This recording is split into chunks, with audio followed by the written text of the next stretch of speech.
Well, firstly, I'd like to thank you all for attending this morning's event. My name is Emma Robbins. I'm one of the business development managers here at Safecall. My role in this morning's proceedings is to facilitate the conversation which hopefully we shall be having between Erika Percival of Beyond Governance and Simon Rowse of Safecall. They're going to be discussing the EU Whistleblowing Directive and what it means for you and what it means for your business. To give you some introductions of Simon and Erika, so Erika founded Beyond Governance, which is an award-winning governance consultancy, having fast-tracked her career to become one of the UK's youngest FTSE 250 board governance advisors.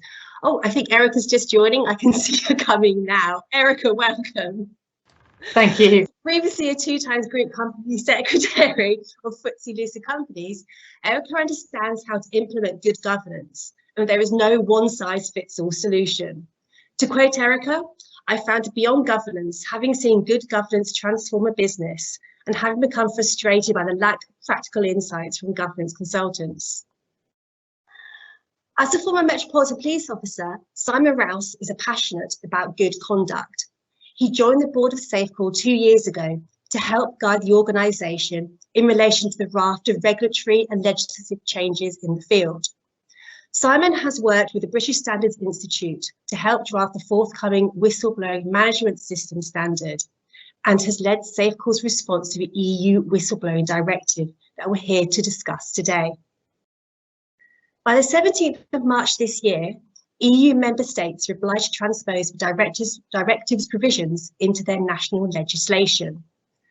What this means is that companies with more than 50 employees will have to implement internal compliance reporting channels and to provide protection for certain whistleblowers. And it is this which we will be discussing this morning. Erika and Simon wrote a white paper about this, which was published before Christmas, and I think many of you may well have seen this. For those of you who haven't, we'll be emailing this out to you after the event later on. Before we go any further though, I just want to let you know a couple of things. Firstly, this event is being recorded, and again, we will send this out to you later this week. Secondly, if you have any questions for either Erika or for Simon, you can post these in the chat, which you should be able to see at the bottom of your screens. We will go through these at the end of the conversation today. So let's get started. Erika, if everything's working with you, I think I might pose this first question to you. As a useful starting point for this morning, could you perhaps give everyone an overview of what the new directive entails and how it differs from what is currently in place? Yes, of course. Thanks very much, Emma. So, as Emma said, for those of you who are not aware, the EU Parliament passed the EU Whistleblowing Directive on the 16th of April 2019. And that then set in motion the obligation for EU member states to transpose that directive and its provisions into national legislation by the 17th of December this year. So as you know, the UK has always been a front runner on whistleblowing protections, and as it stands, we currently have PIDA, which is the Public Interest Disclosure Act 1998. And for those of you who are not aware of what that is, PIDA is basically incorporated into the Employment Rights Act, and it basically gives employees or people that are caught under that various protections with regards to whistleblowing. So whilst the UK does have good protections, the whistleblowing processes that would be brought in if the UK were to adopt the EU directive would fill some gaps that are currently there and potentially expand its reach further. So as such, if the UK did not choose to implement, the EU member states would arguably have a more robust process for whistleblowing than what would be in the UK. And I'd be very surprised personally if that ends up being the case. So under PIDA, as we currently have, we have protections in place for workers, agency workers, NHS practitioners and trainees, to name just a few. And that protection is given for the disclosure of certain information, and then the protection is then given as a result. There are various areas that you're allowed to get protection from, such as criminal offences, failure to comply with legal obligations, health and safety, and other things as well. But the question is, obviously, with this webinar today, is how will that change as a result of the directive if the UK decides to adopt? Well, the purpose of the EU directive is to create a minimum level of consistency across EU member states on whistleblowing standards. And as such, that minimum level, which actually in some regards is on an equal level to what we currently have in the UK, in some regards it would be slightly in advance of where we are as it currently stands. So within the UK at the moment, the financial services industry are obviously required to have whistleblowing procedures, but actually this would extend that requirement far further. So what will change? On a high level, member states would be required to make organisations within their jurisdiction or their power with 250 employees or more to comply with the requirements within the directive by the end of this year, by December 2021. And for companies that have 50 employees or more by December 2023. This will, in essence, require organisations to have effective internal reporting channels for whistleblowing, which will need to be embedded in the organisation. And around that, there will obviously be policies that are required to enable employees to feel comfortable giving that disclosure, and obviously the implications, ramifications of that. There'll also be other documentation that we needed to draft alongside that, and arguably potentially an external provider to provide that whistleblowing reporting line. Alongside that, there's the strengthening of the current legal framework. So it broadens the remit out from just being employees and workers and those that are affected by the employment legislation to actually cover non-executive directors, self-employed contractors, interns, volunteers, and job applicants. So you have to start to think that if this was incorporated, that could really transform the number of people that essentially could whistleblow on your organisation. So that's definitely something to consider. Another change is that the UK would require the appointment of a competent authority as an escalation route. So whilst there's still the undertone of the fact that they would very much prefer whistleblowers to be reporting to the company themselves, if that is not possible, or they don't feel that the processes are sufficient, they can choose, without losing any protection they may otherwise have, to go externally before going through any internal processes. And that could really change the environment of whistleblowing across the UK. And as I say, they wouldn't lose out on any protections as they could currently if they don't follow internal processes, which really potentially exposes companies to far more litigation than they had before. Looking as well at the wider implications, the new provisions would also protect whistleblowers from liability on breaches of confidence, on defamation, data protection, copyright law, which far exceeds what is currently covered by PIDA. Another interesting change would be the fact that there would have to be some form of legal aid provided for whistleblowers. So no longer is it the case that unless you have a discrimination related case, then you can get legal aid in relation to a whistleblowing case. But other than that, there's very limited protection. And there have been various studies that have been carried out that have found that a lot of litigants that are litigants in person for these types of things actually do less well. So potentially there could be an increase, I suppose, in risk for companies as a result of that. And finally, non-disclosure agreements. So within the UK, they're not necessarily something that can be relied upon, but they're definitely something that's used in general practice. But it would mean that for whistleblowing cases, non-disclosure agreements, however strong or weak companies think that they would not be able to be used in regards to this type of approach. So, as mentioned earlier, just to summarise, there are about 10 of the 27 member states that are currently moving forward and have whistleblowing protections in place. So arguably they may well decide to increase the protection they have themselves. The UK already has protections, as we know, but they would also have to increase those protections in order to be able to comply. And it very much feels like the UK would fall behind if they weren't able to apply the directive and embed new laws in place to be able to address that. Over to you, Simon. Thanks very much, Erika. So I think just picking up on a few of those, a few of the key points that Erika's just raised there. So those of you that are familiar with whistleblower protection in the UK, and particularly PIDA, there are commonalities between what is set in the EU directive and our current protections in the UK. So we've mentioned a couple of those already. So for example, retaliation is explicitly prohibited by PIDA, and that is also prohibited under the EU directive. And as Erika said, the idea here is setting a minimum standard for all EU member states around protecting whistleblowers. Ultimately, the goal there is to allow whistleblowers to feel confident in reporting issues and to feel protected, because fear of retaliation is an enormous barrier to reporting. And that is what the EU directive is seeking to reduce in other member states. Now, I think to Erika's point as well, I think the EU directive goes beyond current UK protections as well. And in fact, there are significant questions around the effectiveness of PIDA generally, even where certain activities are prohibited. PIDA was actually called toothless on the floor of the House of Commons by an MP last year. So, the practical application of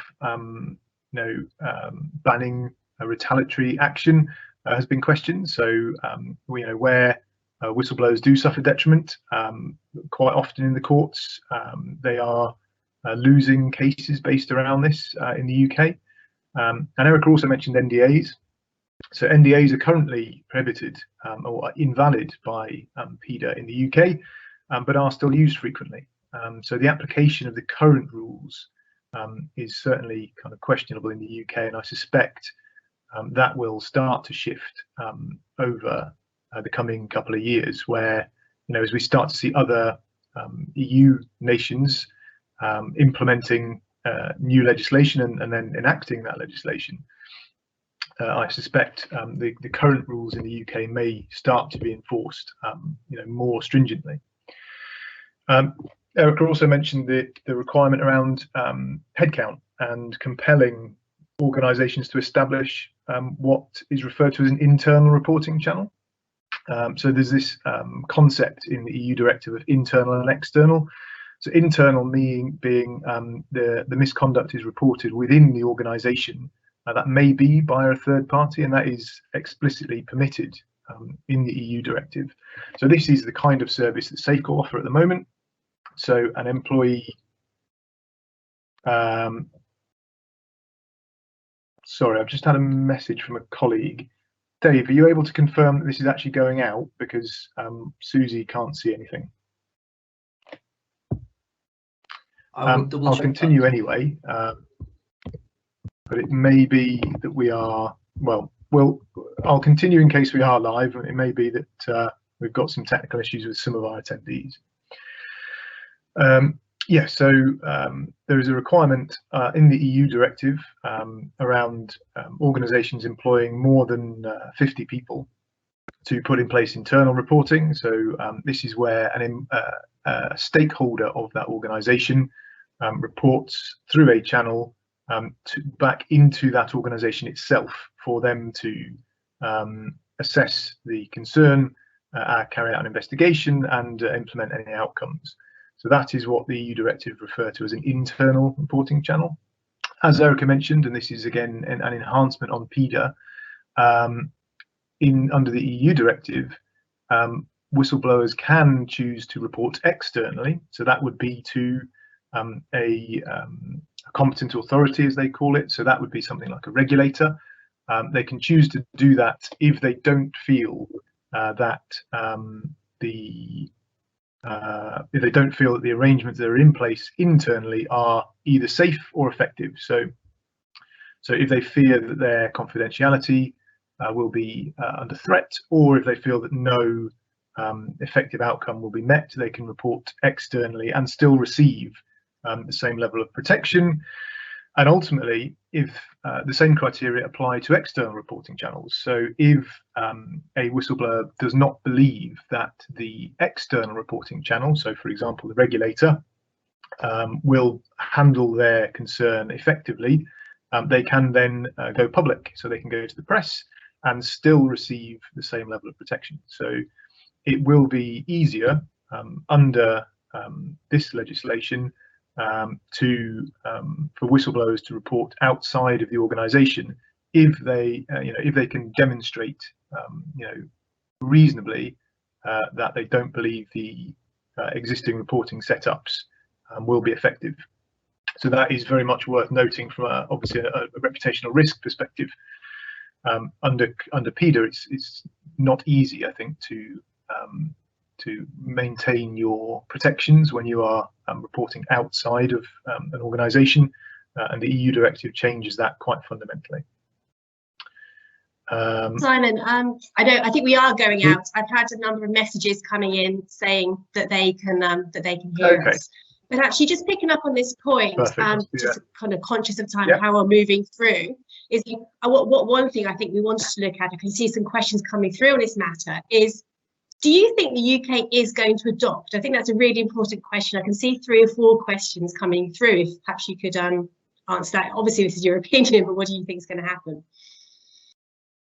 Yeah, absolutely. So as I said we both said at the top of the call, the UK is reasonably well aligned with the EU directive. So full alignment is not, it's not like we're starting from scratch. And actually, some of the EU directive will likely be based on UK legislation. As Erika mentioned, PIDA at the time of implementation was world leading.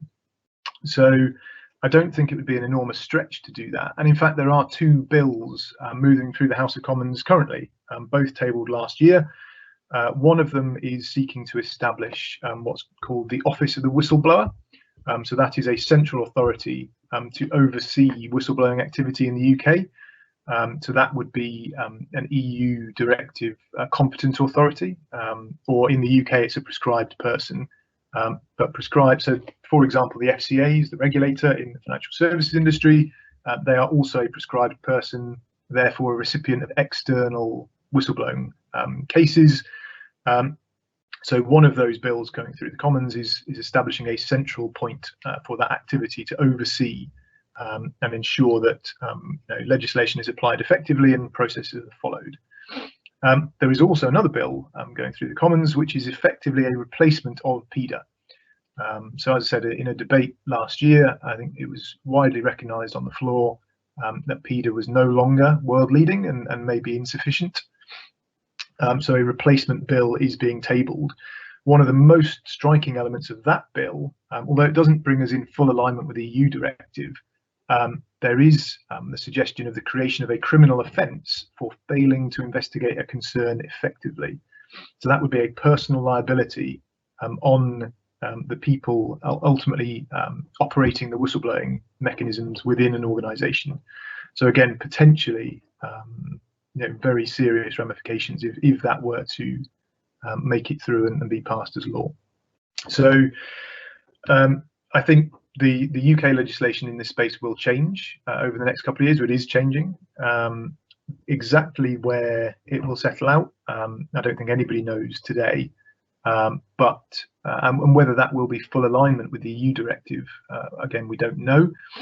My suspicion, I think Erika mentioned this, is that the UK will seek at least the minimum standards set out in the EU directive and probably go further as offering protection, because it's similar to things like data protection, whereby we certainly don't want to be seen as inferior to EU law.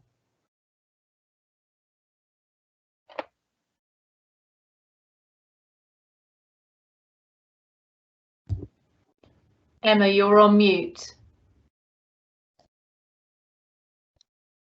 Typical, sorry, I never got used to it in the past year, have I? I think we wanted to kind of continue from this is, and something I know a number of audience are thinking about, is practically speaking, what does it mean for those companies who are located across Europe? So they might be UK headquartered but have European subsidiaries. What happens then? Again, perhaps Simon, if you want to lead with this. Yeah, sure. So, I mean, the unfortunate answer is that's not straightforward. Because this is an EU directive, it will be implemented differently across different member states. And they are also somewhat unhelpfully implementing these changes in legislation at different times. So arguably, French legislation is probably the closest aligned now to the EU directive with Sapin 2. There are still some changes that are required, so France is not fully aligned, whereas Germany have not long started the process. So they may well still meet the deadline at the end of this year, but we don't know the precise shape of the legislation that's going to come into play. So it's probably worth remembering the directive is intended as a minimum standard. So I would imagine most EU member states will probably implement their own national legislation quite closely aligned to the directive. Some will undoubtedly choose to go further and introduce additional protections.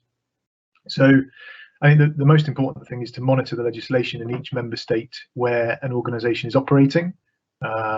And it does also depend on the activity of your organisation. So if you're engaging in what's referred to as high risk activity, so some of these things include things like environmental work, then you may be required to establish confidential reporting mechanisms regardless of any of the other criteria.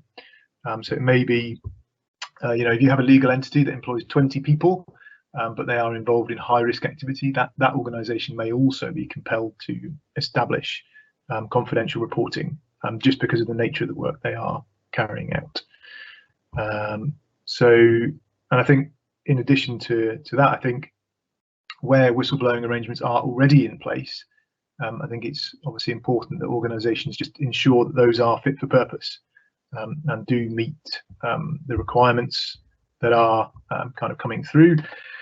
The directive itself can be used to guide that because, as I said, it's intended as a minimum standard, so it's a very good starting point.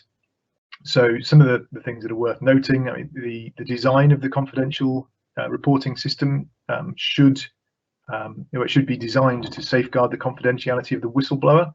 So that is making sure that systems are secure, that personal data is protected and not disclosed unnecessarily.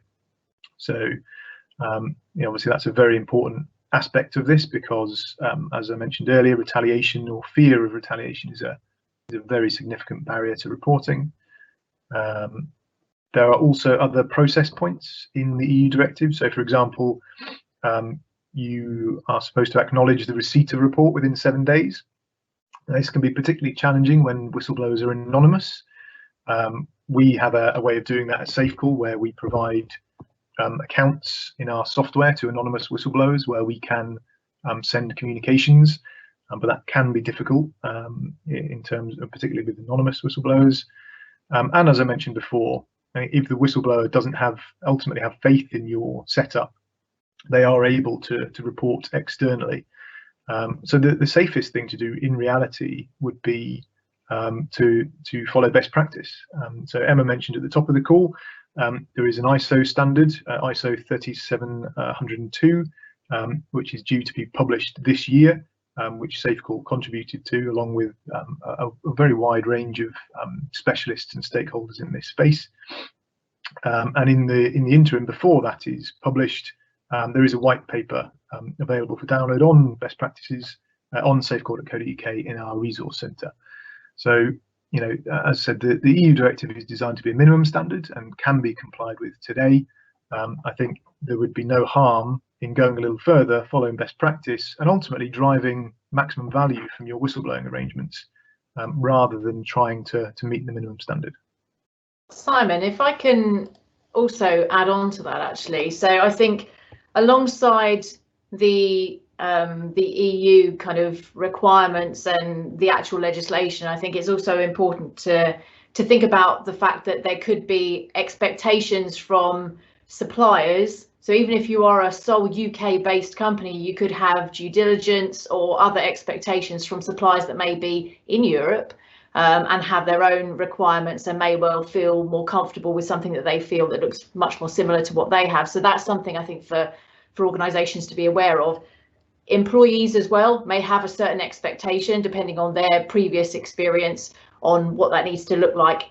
And investors also, or shareholders, whatever they may be for your organisation, may well have something that they would like put in place as a result of kind of risk mitigation. So they're just some additional things to kind of think about. Even if the law doesn't necessarily apply to you or your organisation, it may well still touch your organisation by the stakeholder groups that you deal with. Thank you, Erika. I'm just conscious of time, so we're going to move on to the next question here. I think I might skip one ahead. So it kind of feels like the directive is making whistleblowing no longer just a tick the box exercise, which obviously is great to hear. But with this change in sentiment, what benefits do you both think that this will bring to an ethics and compliance programme? So what other things do you think a business and the board should start considering outside of whistleblowing? Simon, again, if we'd like to start with you, and perhaps Erika can pick it up. Yeah, sure. So I think with so many legislative and regulatory changes in the space, I think it's very easy to feel as though this is another thing that you have to have. It's very easy to forget that actually an effective whistleblowing setup provides real value to an organisation, and ultimately that is what's driving these regulations. So the EU did quite a bit of work before drafting the directive, ultimately looking at the commercial value to organisations of ultimately compelling them to put these kinds of arrangements in place. We're seeing a significant increase in demand for Safecall services, and I think we see more and more organisations seeing the value of deploying independent professional whistleblowing services. We ran a survey of our client base last summer. Some of you on this call may have actually completed that survey. Interestingly, we found half of organisations that use our services are compelled to by one regulation or another. And obviously that means the other half just see the value and think it's a very good idea. Obviously those compelled to may also see the value, but at least half of our clients have this in place because it provides their organisation value. And obviously we are very keen to support that message going forward. I think and I think a big part of that those shifting opinions is seeing the impact of behaviour like fraud, like bullying, like harassment on businesses that are reported in the news on a daily basis. You see enormous damage, reputational damage, financial damage, sometimes almost existential from employee misconduct. And I think getting on top of employee misconduct really protects your organisation from that serious harm, and ultimately removes a performance drag, which results from poor employee conduct. There's quite a lot of research around, people, where misconduct is taking place in an organisation, and ultimately it's either tolerated or unknown. Attrition is higher, motivation is lower. Those kind of cultures unfortunately can enter a bit of a negative spiral, and that drags on performance. So I think there's a huge amount of value to be had here, and I think there's pushes from both directions, both kind of enforcing these changes, then also growing recognition of the value of them. So I think the market and opinions are certainly shifting. And I think, as I said, I think employees at the coalface, they see what happens on a day-to-day basis, and if they are seeing things they're not comfortable with, then they should have a way of raising that where they feel safe and they will be protected, which is exactly what this kind of arrangement does. So I think that's my perspective on what the benefit of whistleblowing arrangements brings to a compliance programme. In terms of wider considerations, I think Erika, you're probably best placed for that one.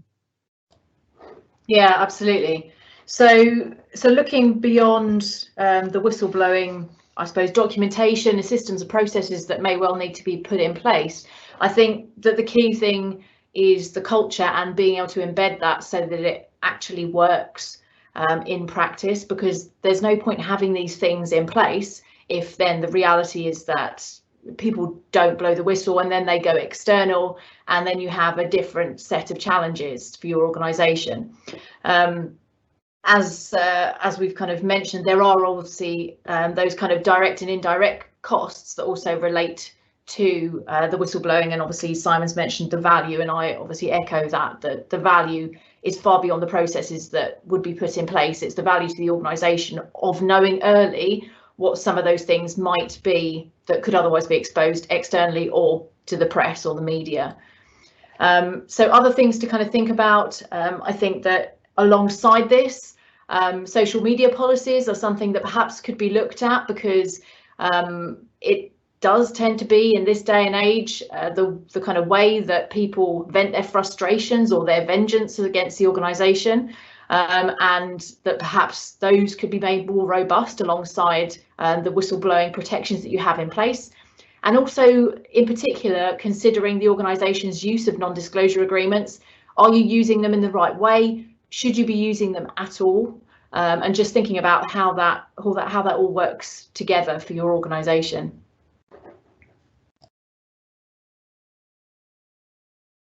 Thank you, Erika. Okay, so we've now got 10 minutes left, so I think then best perhaps we'll take another question. A lot have come through actually, so I'm going to scroll through and pick out some ones. And I think actually what I might do is follow up, is those questions we don't have time to answer. In a follow-up material, we'll try and sort of put down in writing for you, answer the questions we don't cover this morning even. Okay, so first question, perhaps Erika, will come to you with this one. Many PETA claimants would disagree with the notion that the UK has good protection for whistleblowers. Do you agree with this? I think it depends what your definition is, for one, of what good looks like. And I think the EU directive of itself kind of explains and shows that there is a more robust way of doing things than the way that we're currently doing things with PETA. Obviously, Simon mentioned the fact that the House of Commons has said, that it was a toothless piece of legislation. So that's kind of my take on it. I think that it could be made more robust, and I think actually that protects organisations, their directors or leaders, as well as those people that are blowing the whistle. Okay, thanks, Erika. So in which case, let me pose, Simon, perhaps one of you to pick up the next question. So within your policy, the internal policy, to which authority, do you need to include your internal policy to which authority they can go in case they feel not comfortable to report internally? Simon, do you want to pick that one up? Yeah, sure. So there's no requirement to specifically list the authority. I think it's very important, however, that kind of more general statement is made. So it's worth pointing out that you are able to go external to a competent authority. I think the challenge with actually listing or naming them is that they will change over time, and actually in certain circumstances more than one applies. So it's for the whistleblower to figure that out, but it does need to be clear that they are able to do that. Okay. So other questions that should come in. Erika, perhaps this will be a good one for you. How can organisations assure themselves that they are compliant? Yes, so obviously there are kind of minimum standards that you will need to be adhering to. I think that it's never a bad thing if you're feeling unsure about whether or not you're in compliance to have an external audit. If you don't already have that outsourced as such, hopefully if you had it outsourced, then whoever you were working with, you would feel comfortable that everything was being covered. But I think also alongside that, I think that it's important for the board or the leadership of the organisation that you work for to feel comfortable as well, that they feel that they are getting the right level of whistleblowing disclosures, and that they are also able to kind of facilitate that discussion amongst the executive directors and the rest of the company, so it does become embedded in the organisation. Thank you. Well, this question here, actually, this is probably, I think, quite a Safecall question. So Simon, if you don't mind answering this one. What's your suggestions when your reports border on grievance, and how do you make that decision on whether it is whistleblowing? I know that's something we hear quite a lot at Safecall. Yeah, and again, unfortunately, there's not a straightforward answer there. So there are some quite well-defined characteristics in PIDA, which would help you to define a whistleblowing case. So this is particularly around being in the public interest, so having impact wider than the parties directly. Oh gosh, right, it's Simon's turn to have issues here. We have actually only got 5 minutes left, so I think perhaps we do one more question, Erika, and then we can perhaps wrap up. No problem. We have covered this question slightly this morning, but I know it is of a lot of interest. The question being, if the headquarter is in one country and has branches in other countries in Europe, which law prevails? The one from the headquarter or the one where the whistleblower is? Yeah, okay, so this is the same as it is currently. So it would be the legislation that is in the location of that particular whistleblower. Arguably, they will, assuming that they are an employee, so if they're an employee based in France, for instance, then it will be they will be therefore applicable to the French regulation. If you had somebody that was conducting business with a sole UK based organisation, then arguably it will be the UK regulation that applies. Thanks, Erika. Actually, I can see Simon coming back in now. I think that's probably the enough questions for now. As I say, outstanding questions we will send out as follow-up information. I just wondered if any of you two had any brief closing thoughts before we wrap up. Erika, if I start with you. Yes, of course. Yeah, so I think we don't know if this is going to come in or not, but it seems very likely that the UK will adopt something or at least have more robust processes. So I think that it's important for all organisations to kind of keep an eye out and make sure that they are able to implement these in a timely basis if there are requirements to do so. The EU member states will be updating and changing their regulations and their laws, and so therefore if you're international or touch organisations that are within the EU member states, then you will have to consider what that looks like. And I think the most important thing is making sure that people are bought into this process, be it a new process or developing the existing process, and that only comes from the top down, from the culture that's across the organisation. And I think you can get real value out of putting together a really good, robust whistleblowing process and procedure that is embedded in the organisation, and everybody feels that it's a safe place to say what they need to say to blow the whistle. My apologies for IT issues I've experienced this morning. I'm not sure what's happened. I think on issues of Teams. However, on behalf of Safecall and Beyond Governance, I'd like to thank you all for finding the time to attend our event this morning. As I say, we will follow up later on this week's information, answering questions we didn't have to cover. Perhaps even get down in writing what Simon was talking about when we couldn't hear him just now. But thanks all so much. Bye-bye.